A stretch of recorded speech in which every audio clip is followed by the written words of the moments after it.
Here's my heart, Lord. Here's my heart, Lord. Speak what is true. Here's my heart, Lord. Here's my heart, Lord. Here's my heart, Lord. Speak what is true. I am found, I am yours, I am loved, I'm made pure, I have life, I can breathe, I am healed, I am free. Here's my heart, Lord. Here's my heart, Lord. Here's my heart, Lord. Speak what is true, 'cause I am found, I am yours, I am loved, I'm made pure, I have life, I can breathe, I am healed, I am free. You are strong, you are sure, you are light, you endure, you are good, always true. You are light, breaking through.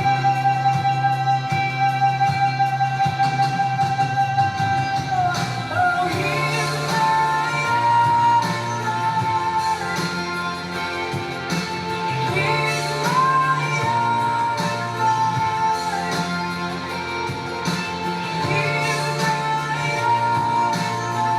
speak what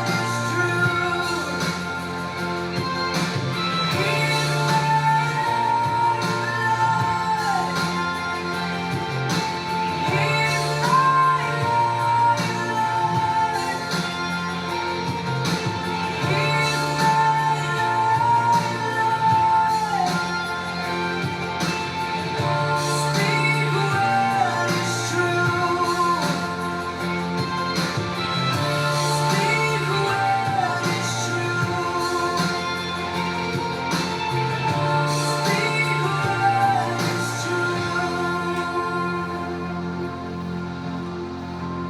I am found, I am yours, I am loved, I'm made pure, I have life, I can breathe, I am healed, I am free, 'cause you are strong, you are sure. You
So I'll take a nice deep breath together. Inhaling love, bringing that love into our hearts. Exhaling peace. Just love and peace tonight. Love and peace. Inhaling love, exhaling peace.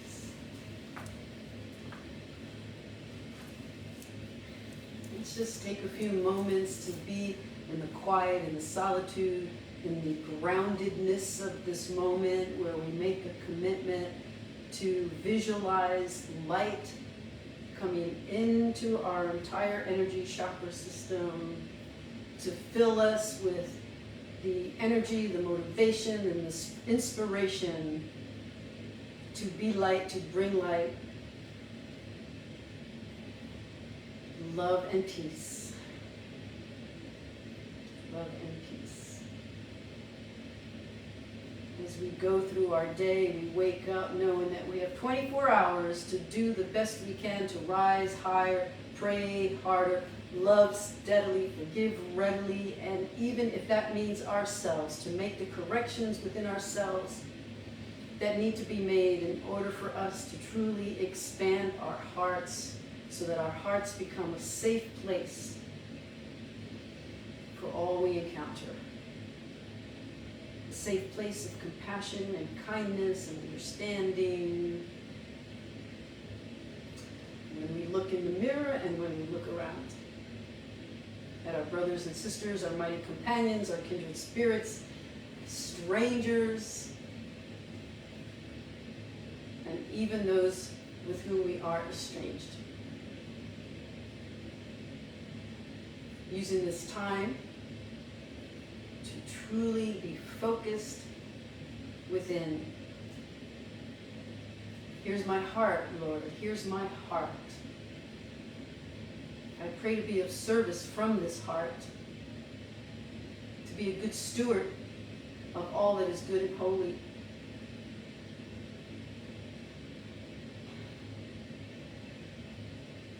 To see where perhaps I haven't been so kind, and to know that that's my intention, and to come back to center and to say, this is my true intention, to be kind, to be compassionate, to forgive myself and to forgive others, because tonight is a night of recognizing the light within us and the light in everyone else. We give thanks for this opportunity to be reminded that we are of the light and that everyone else is of the light. Of course, Miracle says we are part of the great rays of humanity.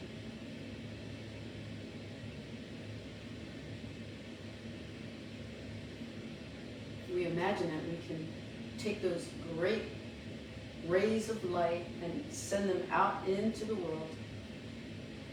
We accept them and we share them. We extend our hearts.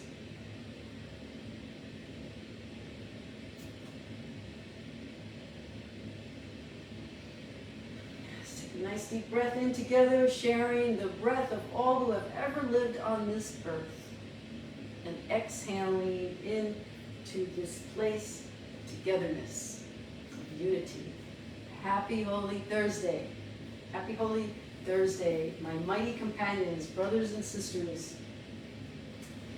It's mid-June, but not only is it mid-June, but it's mid-year. It's mid-year. We have come into 6 months of dedication to our spiritual practices, but also 6 months of turbulence. It's been a difficult first half this year. Many of us have suffered losses, we've had trials, we've had illnesses, and yet we continue to show up. No one has thrown in the towel, the white flag. Is it both? Throw in the towel, throw in the white flag? No one has given up, because we are at a point in our lives where we want to maintain some sense of equilibrium on the spiritual path. And so when the trials and the tribulations and the heartaches come, we have this tool, this stability, these lessons that we can rely on to be consistent. So the messages are so consistent. And it's not just A Course in Miracles. It's any path that brings you back to center.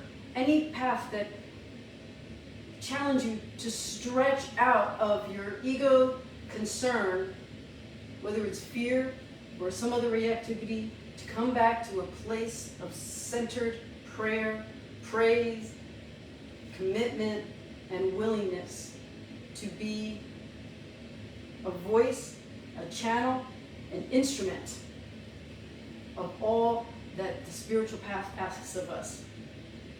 And this past Tuesday, just a couple days ago, we had the full moon ceremony on the beach. And for those of you who have never been there with me, one of the things we do is a cleansing ceremony. It has nothing to do with A Course in Miracles, but it has everything to do with any mystic's path, any path that brings us back to ourselves and our individual connection with the divine, and understanding that that individual connection is really a global connection. It's a connection of unity, because it's never just you, it's you all. Y'all, all y'all, as they say in the South. It's everybody, it's all of us. So the full moon ceremony was a beautiful night. It was just, the night was beautiful, the sky was beautiful, the people were beautiful, the air was beautiful, the moon was beautiful. And one of the things that we do is we do a release ceremony. And the full moon is known, like new moon is for new beginnings, full moons are for releasing. So we talk about releasing something that is a hindrance or a block to love, a block to our expansion.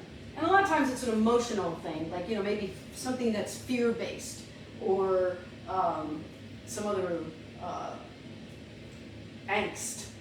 Maybe something that creates anger in you, or upset in you, jealousy, something that hurts you in some way, a memory you can't seem to release. So we do this release ceremony, and we say we're releasing that part of us, and it's just a simple part of our humanness, that we want to just sort of buff out that rough edge a little bit. And then what we do after we do the release ceremony is we do a blessing ceremony. We bless one another because we want to recognize our humanity and also our divinity. So it's a full circle balance of extending ourselves in the recognition of being in this human experience, and also being capable of tapping into our divinity and extending that to one another. And so I was thinking about that, and what a nice night it was, and I came across this quote by Ram Dass. He said, "I was spending so much time trying to embrace and preserve divinity that I pushed away my humanity. I was denying my fears, my neurosis, my desires, and my jealousies. But now I've learned to see it all as grace. I can see the dream, the illusion, and live within it as a helper to assist in relieving suffering and experience the fullness of the human heart. We have to be open to what is horrible as well as to what is beautiful." And then a quote from Matt Kahn, this is from his book, that says, "Whatever arises, love that. Ego reactivity is like an inflammation of your true self, as in an inflammation that results in pain and sickness. Whatever you see in the ego's reactivity of others is a cry for recognition. It's as if they're saying, look, this is how I was treated, so it's all I know. To love what arises is to let your heart open in order to activate a healing, heart-centered consciousness." And that's what we're doing in A Course in Miracles. We might use different words, but the heart-centered consciousness is really truly what we're aiming for and what we're striving for in any interaction, and not denying the fact that that interaction occurred if it was unpleasant or something that we may have found a greater awareness, a spotlight on that part of us that's still, as Ram Dass said, still jealous or angry, whatever, neurotic, whatever it is, it still exists. We all have it. No matter how high you think you vibrate as a spiritual being, unless you leave this body and you float away, chances are you're still going to have that human stuff, and you cannot deny it. So we're not here to pretend that it doesn't exist. We're here to embrace all aspects of ourselves so that we can see it and respond to it from a heart-centered consciousness. And so today we're going to look at two lessons, 161 and 166, to see how can we do all that integration of our humanity and our divinity. I'm going to start by telling you what Ken Wapnick has to say about it. The funny thing is I picked these two lessons today, because they were this week. I think they came both this week, yeah? And so I picked the lessons, and then I went to the commentary book to see what Ken Wapnick, to see if there was anything from him that I wanted to add. And in both times, he talks about how important these lessons are. So I think that I'm channeling Ken Wapnick today, because he must have guided me to these two lessons. So for 161, which is, the lesson is, "Give me your blessings, Holy Son of God," he says, this is an important lesson because of its integration of two levels. The course's abstract metaphysics and then specific application to our daily lives. It is thus particularly deserving of our thoughtful attention and study. So, just to be clear, what he's referring to is the text is the metaphysical study. The workbook is the application. So there are two aspects to studying A Course in Miracles. Last year we concentrated on the text. This year we're looking at the manual for teacher, eventually when I get back to it. But it's all about different levels of study and understanding, and then from understanding to integration, so that it then becomes a part of our life and a part of the way we live our life. So 161. So 161 says, "Give me your blessing, Holy Son of God." We're not going to go through the entire thing. We're going to just look at a couple of parts of that. We'll start with, let's look at, it was paragraph 10. Well, it opens by saying, "Today we practice differently and take a stand against our anger, that our fears may disappear and offer room to love. Here is salvation in the simple words in which we practice today's idea." Now go to 10. "We practice in a form we have attempted earlier. Your readiness is closer now." Your readiness meaning it's what comes after willingness, right? I'm willing, I'm really willing to be more forgiving and kind and compassionate, but maybe I haven't actually been more compassionate and kind or forgiving. So now it's saying, you're doing your practices and you're moving from willingness to readiness. "Today we practice in a form we have attempted before. Your readiness is closer to Christ vision. Christ vision, love vision, Buddha vision, Shiva vision, whatever feels right for you. It's the vision of your eyes looking through love. Love's vision. If you are intent on reaching it, you will succeed. Once you have succeeded, you will not be willing to accept the witnesses of your body's eyes before, and by that it means the ego's interpretation, the ego's perceptions, and the ego's interpretations. What you will see will sing to you of ancient melodies, and you will remember you are not forgotten. Select one brother. And we've been doing this for maybe about 3 weeks in a row, so if you've been using the same person over and over again, hopefully it's getting a little bit easier for you to do this forgiveness piece. Or if you've been changing people every time, that's okay too. So select one person and ask salvation of him. Now that's an interesting twist, right? Because you're like, oh, wait a minute, but I'm mad at that person. Why am I asking that person for salvation? But we're just going to do the exercise. It's kind of like going to the gym and your personal trainer says, you're going to have to stretch this way. And you're like, but I'd rather stretch this way. But your trainer knows what he's doing, right? So we got a coach. We got a coach here, our buddy, our brother. He's telling us, just do this. Just do this. Let's just try it. So you select this one person and you ask salvation of him or her. See that person as clearly as you can in the same form to which you are accustomed. Their face, their hands, their feet, their clothing, their smile, gestures that they make. Then think of this. What you are seeing, especially the judgments that you have, are concealing from your sight the one who can forgive you, whose sacred hands can take away the nails which pierce your own and lift the crown of thorns which you have placed upon your own head. Remember, we said this last week, this is a continuation. Our judgment is a judgment back upon ourselves. It's just a natural law that we cannot escape. It's like saying, I don't believe in gravity, but if you're going to jump off a building, you're going to go down, whether you believe in gravity or not. It's just a law of nature. This is the same thing. This is a law of divine compensation, that what we give, we receive. What we withhold, we do not receive. So if we are giving condemnation, there is a condemnation upon ourselves. So this is stretching. We're stretching ourselves here to say, I will imagine that this person that I have condemned, that I have somehow determined, perhaps in there's a concept of sacred contracts. It doesn't come from A Course in Miracles, but let's look at it for a minute. The concept that I contracted this person to activate something in me. And Marion Williamson always says in A Course in Miracles, from the Course in Miracles perspective, that the Holy Spirit throws people into our lives. We're the director of what happens once we interact with them. So someone comes into our life and they're activating anger in us, or they're activating an upset in us. But perhaps there was a sacred contract for us to have to heal something within us, within our relationship with them, within our past.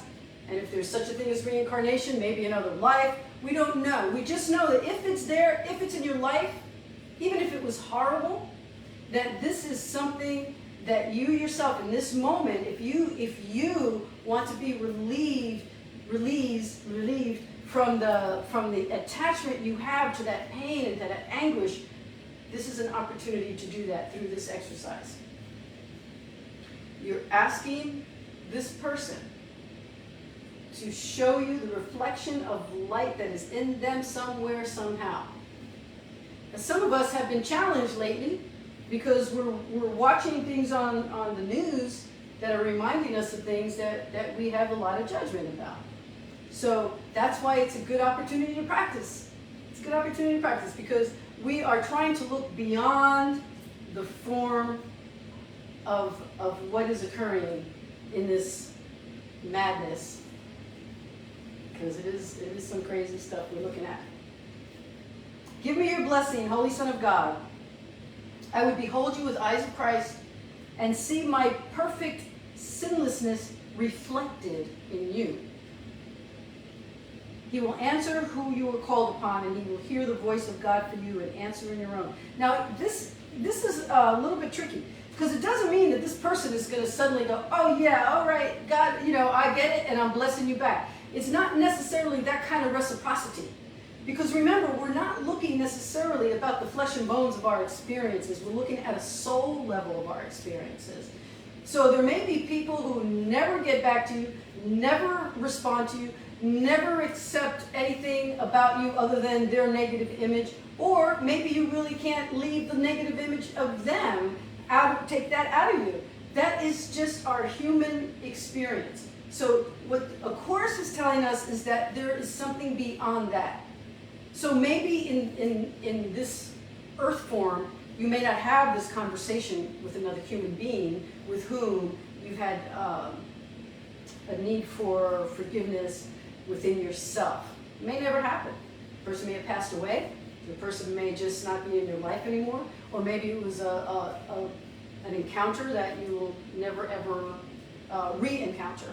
So when you think of these things or when you hear about these things, remember it's on a soul level.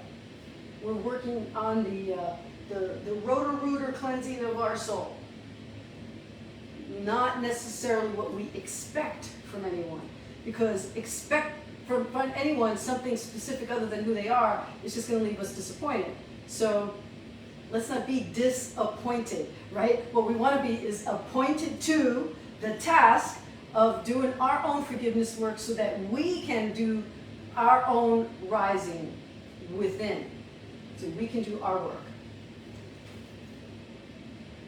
All that to get to this paragraph. Behold him now whom you have seen as merely flesh and bone, and recognize that it is Christ that has come to you. Today's idea is your safe escape from anger and from fear. Be sure to use it should you be tempted to attack a brother or to perceive him as a symbol of your fear. And you can suddenly see him transformed from enemy to savior, from devil to Christ. It's a funny way of putting it, but it's because those are kind of the concepts that we use. You know, we can sort of like demonize other people because of their behaviors. I did a lot of work as a hospice chaplain, and I've seen a lot of people die. I've had my hands on people as they were dying, and I've seen things that look like a transformation in people's eyes. Like, I may not have known much about them, but I know of them, you know, sometimes from family members, and I hear stories about people, and sometimes, you know, sometimes the people who are dying have fear because they think they weren't good people, they haven't done enough forgiveness work, or they haven't been forgiven. But in the end, that all changes. There's a shift. There's a shift that occurs when they're moving from bodily concerns to truly being in a spiritual realm. And it does make a difference when you think of it as that. If you think of it as the end of your life, do you want to be checking off all your regrets and your upsets and who you still mad at, or whoever still has not yet come back to give their apologies to you? Or do you just want to be at peace? So if that's what you want then, why not have it now? Why not work toward it now, here, in this body, at this time? That's all. That's what this is. That's what this work is. So, okay, then 166, I also wanted to see what Ken Lotnick had to say about that. I am entrusted with the gifts of God. This lesson is one of the more important ones in the workbook, as Jesus articulates why we have such difficulty accepting his gifts. Well, what is the gift? The gift is our capacity for love and forgiveness. And we're not rejecting it. We're just noticing how hard it is to really function from that place because of our own resistance, because of our own experiences that we have not yet taken the blocks down from. I think that was really bad English. This lesson is one of the more important ones in the workbook. In this sense, it is a wonderful summary of one of the major emphases of A Course in Miracles, helping us contrast and eventually choose between two identities: the ego's special self we cherish, and our true self as Christ, in which forgiveness gently leads us. True self is Christ, in which forgiveness gently leads us. And we've been sticking with this theme of forgiveness for this whole month. So when we hear the identity of ego, sometimes we get a little defensive about that, but it doesn't mean like bad ego. It just means the recognition of the place where you function from fear, where you have some fear-based inner issues that have not yet been healed. And this is your opportunity to look at them, recognize them, and make some decisions. Just make some decisions. Do you or do you not want to address them? Like really, like we talk about under the full moon, we say it's like it's a celestial spotlight. That full moon is so bright, and it gives us this opportunity to really go to imagine that we're going within and really doing some looking around at our own inner self. It's kind of like moving the sofa. And you know, you say, "Oh, I didn't know there was so much dust back there." How did that dust get back there? There's just like, oh, because it was hidden. You didn't see it. You didn't see it until you moved it. And that's what we're doing on the spiritual path. We're moving things around. We're taking deeper looks. We're shining lights so that we can do the deeper reflections. I met a woman the other night who was telling a story about several years ago, her sister was murdered. And she said when she got the news that her sister was murdered, she went to a chapel and she lit 2 candles. One for her sister and one for the murderer. So wow, that's a mindset of forgiveness. That's a mindset, and it's not because murder isn't horrible. It's not because we're saying, oh, that's okay. No, we're saying that I am not going to let something that occurred turn me into such a bitter person that it's going to ruin my opportunity to continue growing. We have our grief, we have our human reactions, we have our sadness, and then we heal from that. We work toward what it is we need to do to heal from it. No different than if you hurt yourself physically. If you have a physical hurt, you do what you need to do to take care of yourself. Same thing when we have emotional hurts. We do what we have to do to take care of ourselves. Okay, let's look at 166. 166 says, I am entrusted with the gifts of God. All things are given you. God's trust in you is limitless. He knows his child.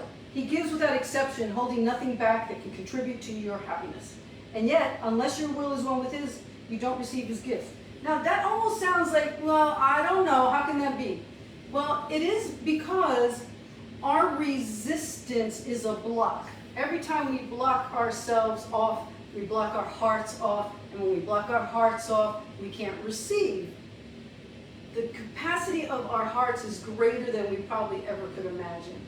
The capacity to truly love, to truly give from our hearts is tremendous. And yet, you know, we have blocks. We have blocks to love.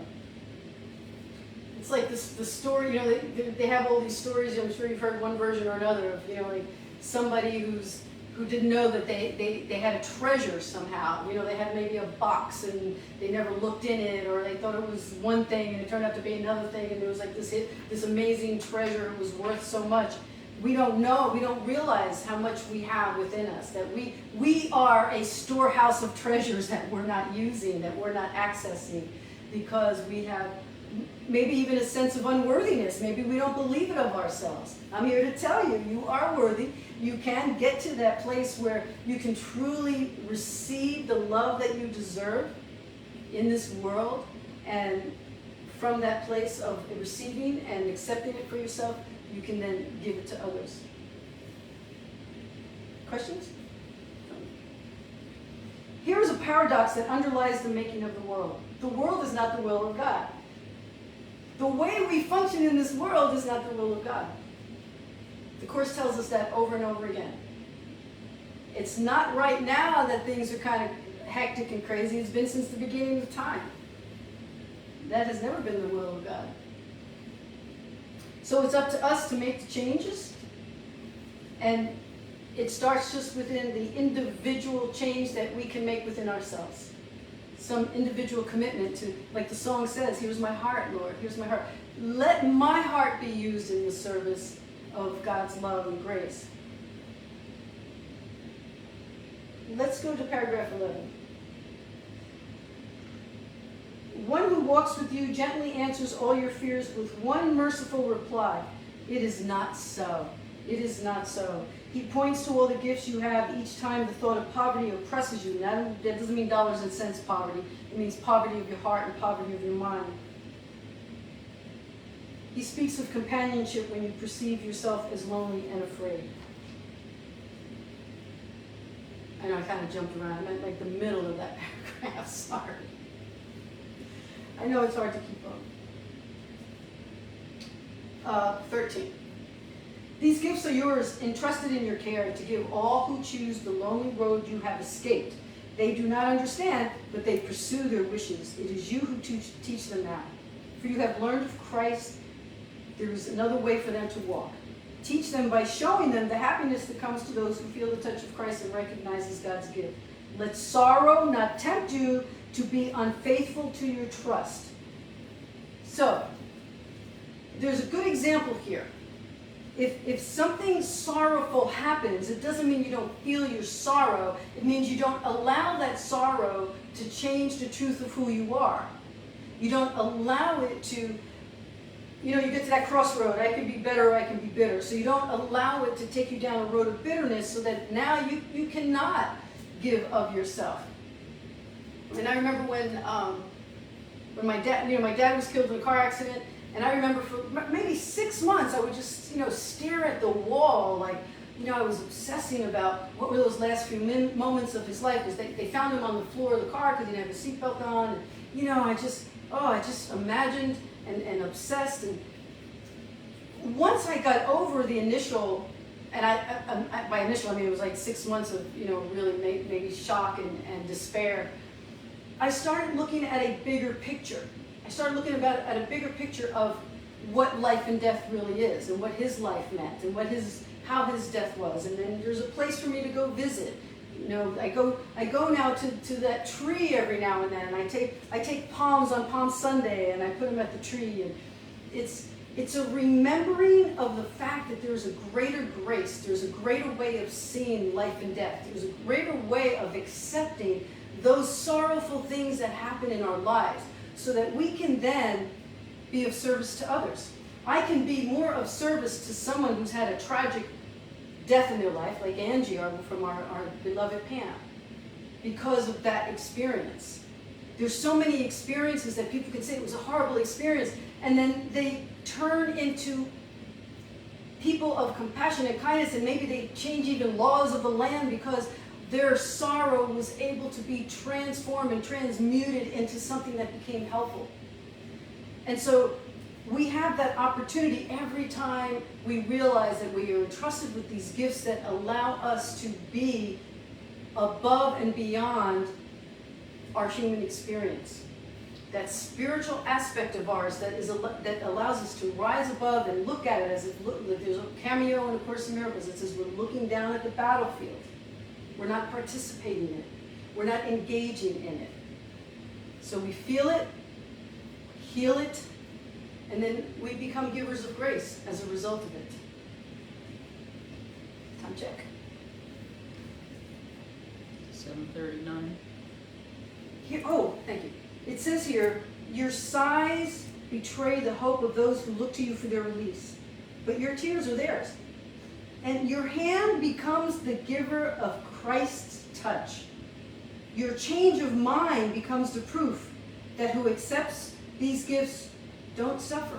Not that initial suffering, not the initial suffering of an event that hurts you, but the suffering of your soul does not have to take you into a place of constant memory and upset and anger. I mean, you can get really bitter. Some things can make you bitter in life. You can make this choice not to go into the place of bitterness. Your hand becomes the giver of Christ's touch. Your hand becomes the giver of Christ's touch, and when your mind is transformed, you can become the living proof of what Christ's touch can offer. God has entrusted all his gifts to you. Be a witness in your happiness to how transformed the mind becomes when it chooses to accept these gifts and feel the touch of Christ. Such is your mission now. So, if some people get tripped up with semantics. So if we just want to use the words that are most comfortable to us, we can use light, we can use love. It could be any form of acceptance within your mind of the realization that your earthly experience is there for a reason, and with whatever it is within you that is allowing you to transform your mind and your heart to be a giver of grace and kindness and compassion as a result of what you've been through. And we talked about, a few weeks ago I think it was, we were talking about the two men who had an experience in Auschwitz. And it reminded me of a woman from the movie The Shadow by Debbie Ford. There were two women who were talking about their experiences in life. And the one woman was rather young. She was a young woman, but she was of German descent. And she said she grew up with all this shame. She grew up with all this shame knowing that her father had been a Nazi soldier, and that she was carrying this generational angst and just guilt and shame, and just wanted to deny her heritage and her Germanness and all that. And there was this sweet woman, much older than her, an elderly woman, who came up to her and she said, "You know what? I was in Auschwitz, and the greatest revenge that I have ever been able to exact on that horrible experience was that I had a good life, that I got out of there. I had a very happy life, and being able to transform sorrow into happiness is the ultimate goal of anyone who has any kind of sorrow in any way. Not that you can say, whoa, well, that was a good experience. No, it was a horrible experience.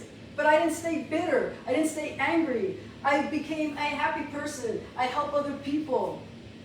And the girl in that moment was relieved of 30-something years of angst that she had been carrying on because of this one person who took her horrible experience and showed compassion and kindness to another person.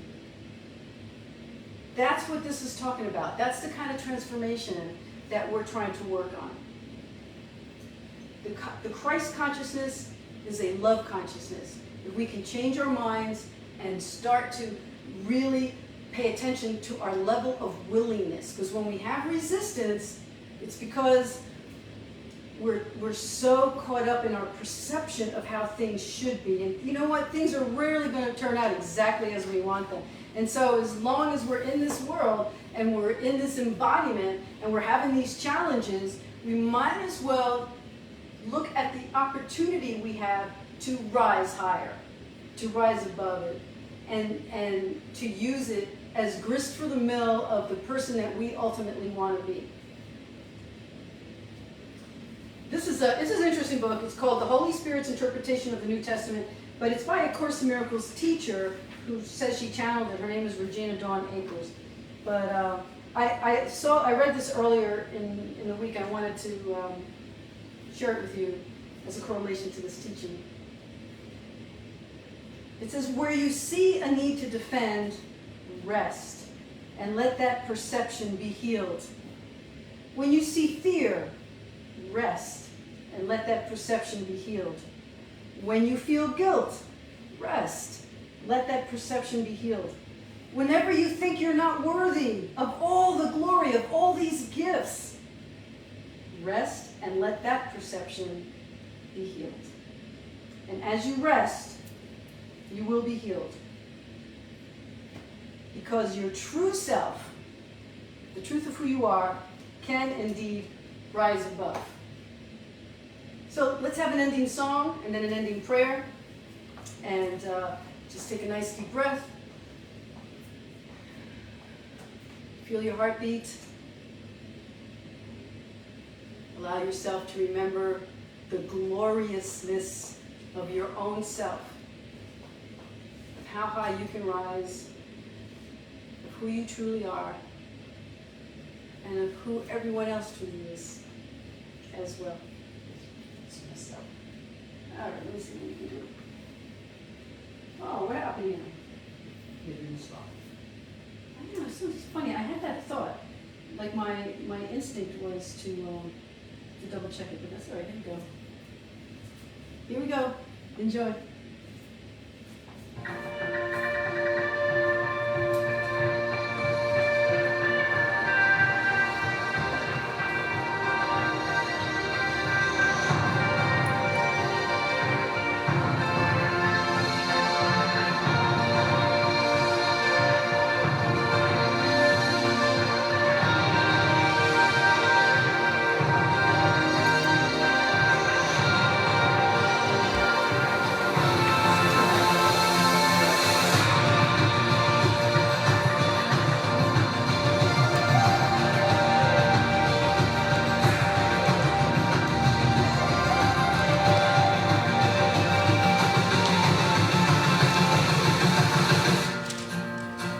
Have my yes, with no exception. Laying down my rights, second guessing. You can have my yes. I'm giving you my fear, never knowing whatever's coming next. I know you got me. You can have my yes.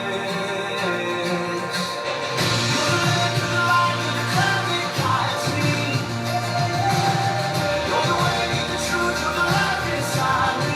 You conquer.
I'll follow you.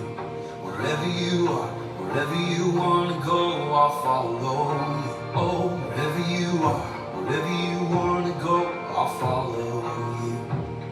I'll follow you. Oh, wherever you are, wherever you wanna go, I'll follow you. Wherever you are, wherever you wanna go, I'll follow you. Oh, wherever you are, wherever you wanna go, I'll follow you. I'll follow you. You're the light in the cloud that guides me. You're the way, the truth, you're the light inside me. You conquer my fears, so I'm leaving all behind. I'm running to the light.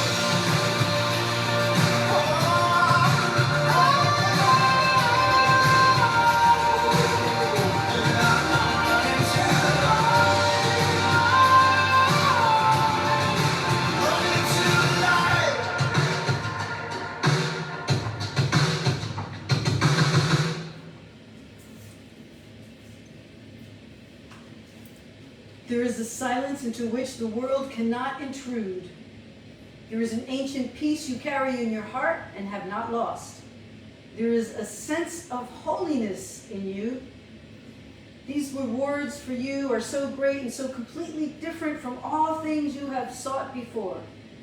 And when you claim them, you will know that here your treasure is, and here you can rest. So amen to that.